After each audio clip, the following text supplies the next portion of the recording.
Welcome, ladies and gentlemen, to the Inquisitive Introvert podcast. I'm joined today by Dr. Rogers, who will be leading the Level 1 Trauma Center on the south side of Chicago. And I'm expecting it's opening up this May. Is that right, Doctor? Yes, the Trauma Center at the University of Chicago Medicine opens May 1st, 46 days from today. So my first question, Doctor, is what made you become a doctor and a surgeon, for that matter?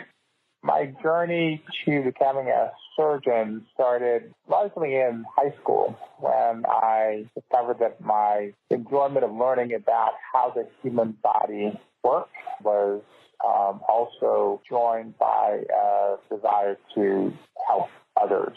And as I went through college, focused on a major in biology, the idea of marrying my love of knowledge of science and helping people led me to a career in medicine. And when I got to medical school, I was really intrigued about this idea that you can use your mind, your hands to help and heal people. And that led me to a career in surgery. You always hear these stories about how tough medical school is and how many people initially want to think they become a doctor and eventually drop out. So I apologize if this is redundant, but what made you sort of stick with it? And did you ever contemplate sort of saying, hey, maybe I'm just better off being more so an academic or a teacher? What made you stay in medical school? It's funny that you mentioned that because one of the big ideas to me about becoming a doctor was to be a teacher. In a classroom, you teach students about history or science, but I thought that becoming a doctor was the ultimate way of being a teacher and a servant.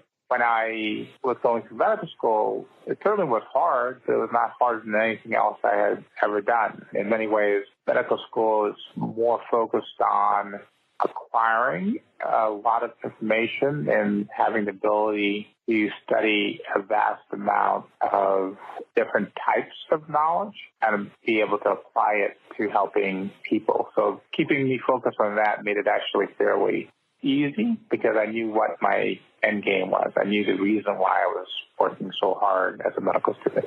How has sort of dedicating your life pretty much to helping people, how has that interfered with establishing long-term friendships and relationships? Has it sort of gotten in the way of that, or has it just sort of enhanced your life in a variety of different ways? I am incredibly blessed to have been married, but unfortunately now divorced.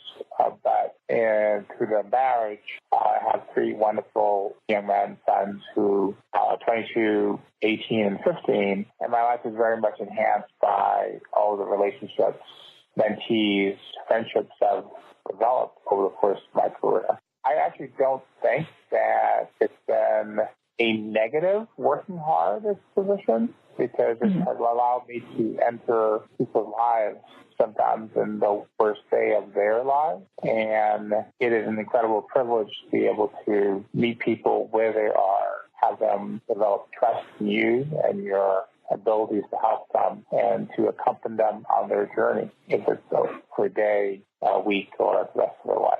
And Doctor, what made you focus on trauma? Why that specifically? Well, it's interesting that you asked that question because when I look back at my career thus far, it's like I was always destined to be a trauma surgeon. So I mentioned earlier that I was very interested in helping people and using my knowledge of science to help people.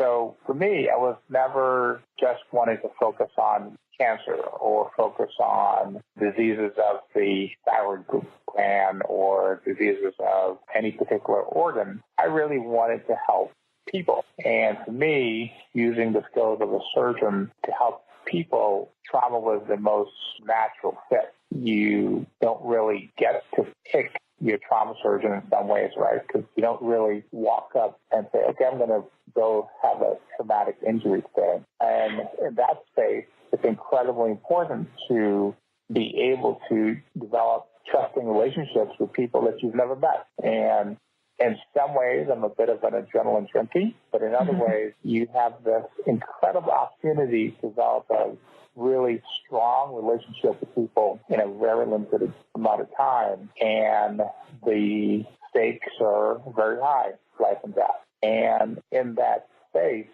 it's incredible blessing to be able to help people on a day of incredible need. And Doctor, one of the things I'm always curious to know for people that work as surgeons and just in the medical field that are intimately involved with patients, how do you guys deal with death, especially since it's so close up? How do you reconcile your mind and your mission with that?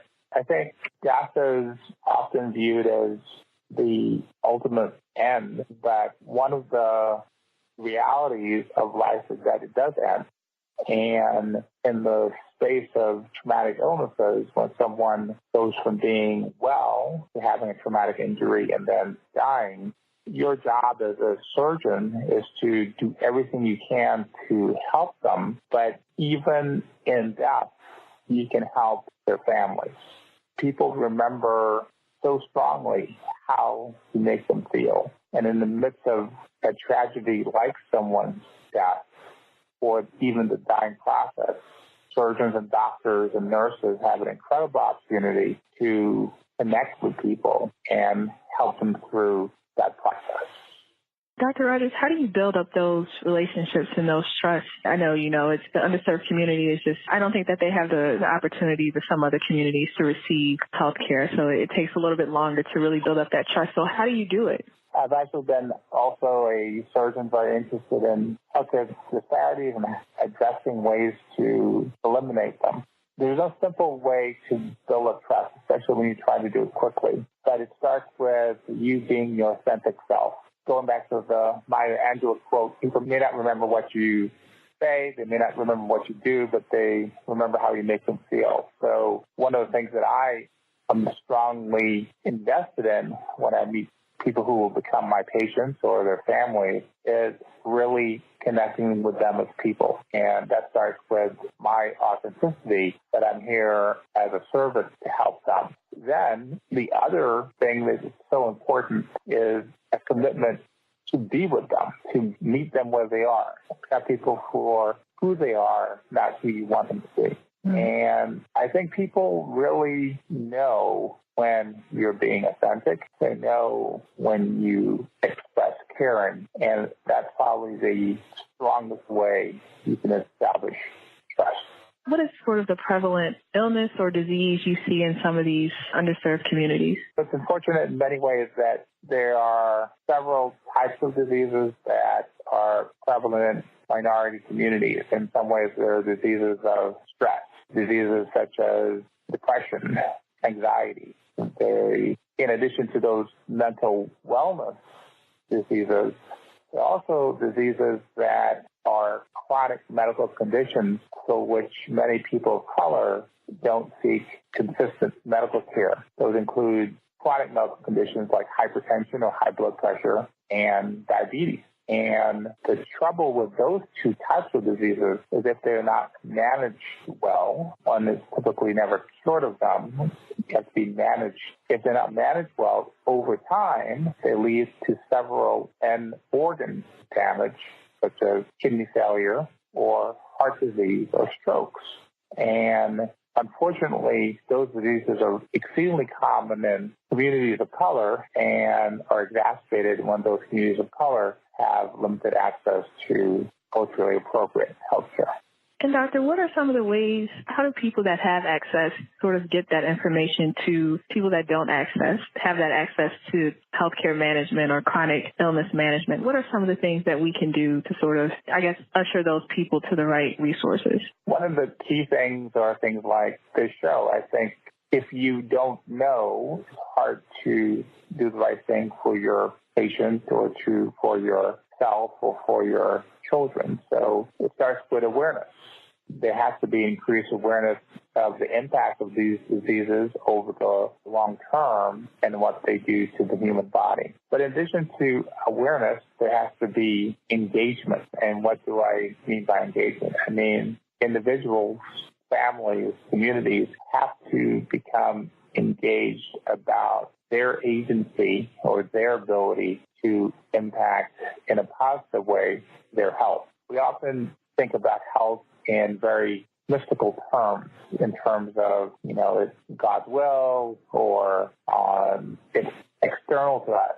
But there are elements of health that are within our control. Many chronic medical conditions are altered by our behavior, including smoking, exercise, watching what you eat, the amount of calories consumed, the amount of salt that you consume, and daily habits every day. And those are things that are within our individual control, but you have to have awareness of them, and you have to have engagement with how decisions you make every day affect your health. And Dr. Rogers, you've accomplished so much.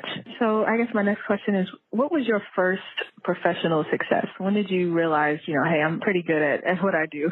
I actually am reflecting on that question, thinking that I'm still on a journey. I'm going to just pay every day to get better. And with respect to success, I'm always aiming to get better every day. So I don't really think I have, quote unquote, arrived. I have done significant things thus far in my life, but in many ways, this opportunity standing up in an adult trauma center at the University of Chicago Medicine on the South Side that has not had adult trauma services for over a quarter of a century is doing something of significance. And in many ways, that's not feel like it's about me. It's something greater. And I think in many ways, we often get an incredible sense of purpose and accomplishment from doing things that are greater than ourselves. And Dr. Rogers, for people that want to be in the healthcare industry, whether they're doctors or MAs or nurses, what is your best advice for them to be successful in this industry? I know you mentioned authenticity. Is there anything else that you would sort of advise people like me and other prospects? How do we change the industry? I think that's a great comment you made. There's so many different ways to serve. Medical assistants, nurses, physical therapists, occupational therapists, surgeons, or even other sides like administrations and health. The great thing about the healthcare field is that the purpose is often in the context of helping people. Without service to people, clinics and hospitals don't exist. So if one is passionate about helping people, it's a perfect way of serving others. If you actually want to be in the space of direct patient care, it's often helpful to have interest in science areas. And I think sometimes people may feel like they shy away from science. That's just one facet. And certainly in medical school, I remember there were people who were majors in English and history and political science in college and just took the science courses that were necessary or mandatory to get into medical school. I actually think it's incredibly rewarding as a field. And in terms of the traits that one needs, one, in some ways, starts with some good habits around study, because it's actually not as much as I think people may think. It's about one's aptitude, but one's attitude, one's willingness to work hard. Then second trait is perseverance, because it's not like it's a straight line. Everyone who goes to nursing school, medical school, physical therapy school, it's not like they don't fail. They don't, people do fail a class or fail the first time they try to get into a school, but you got to keep on trying. And then the third trait, I kind of mentioned it before, is this idea of purpose.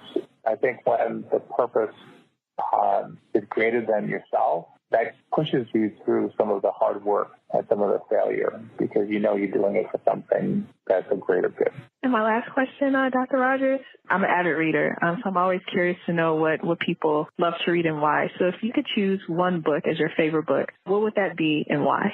On my table right now, I have Octavia Butler's Parable of the Sewer. I have Tanisha Coates' We Were 8 Years, and I have Lincoln Leadership, Donald Phillips. So the point is, I actually read many things, and I read often, and I read widely. And it's almost impossible for me to answer what is a great book. I certainly remember in college I read Icelandic literature, I read economics, I read Shakespeare. There was nothing that I didn't get something from. And reading across a diverse array of disciplines and a diverse breadth of writers, as long as it captures your imagination, you gain something from it. You gain a new perspective, you gain a new approach, you gain a new set of connections in your brain that can help you navigate can sometimes be a complex world. I couldn't agree more. Well, thank you so much, Dr. Rogers. You have been just an exceptional guest, and I really appreciate it. I've learned so much about you and about your passion for healthcare, and I'm just